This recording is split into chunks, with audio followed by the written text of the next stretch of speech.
মালদার মানিকচক ব্লকের বন্ধের ব্যাপক প্রভাব। বন্ধের জেরে বুধবার সকাল থেকে মানিকচক মথুরাপুর সহ বিভিন্ন হাটবাজার বন্ধ, খোলেনি দোকানপাট, রাস্তায় সেভাবে দেখা মেলেনি যানবাহনে। তার মধ্যে চলছে বন্ধ সমর্থনকারীদের পিকেটিং।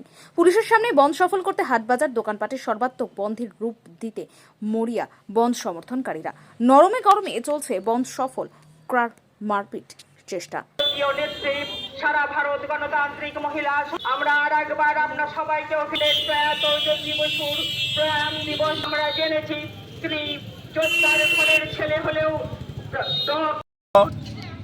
এটা কেন্দ্রের সরকারের বিরুদ্ধে আমাদের আছে। মোদী সরকার যে নিয়ম নীতিগুলো নিয়ে আসছে, শ্রম কোড, আজকে 8 ঘন্টা কাজের লড়াই, এটা গোটা পৃথিবীতে স্বীকৃত।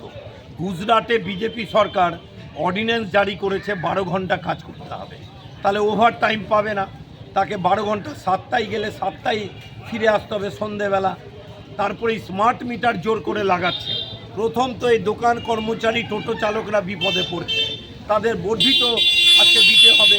ন্যূনতম মজুরি 26,000-এর গল্প নাই, বরং এখানে যে সিভিক ভলেন্টিয়ার যারা আমাদের ধর্মঘট করতে বাধা দিচ্ছেন, তাদেরকে মমতা ব্যানার্জি সরকার 9,000 টাকায় খাটাচ্ছেন।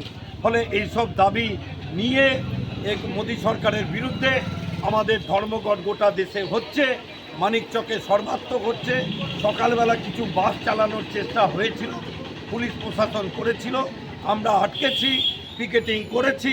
দোকানগুলো সব বন্ধ আছে, সাধারণ নিয়মে থাকে।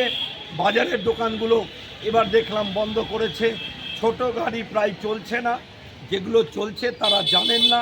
টোটো ম্যাক্সিমাম চলছে না, কেন এখন মূল বাহন হয়ে গেছে টোটো।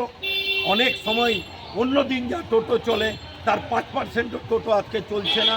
ফলে ধর্মঘট একটা সর্বাত্মক আকার। ব্যুরো রিপোর্ট, উত্তরের প্রহরী।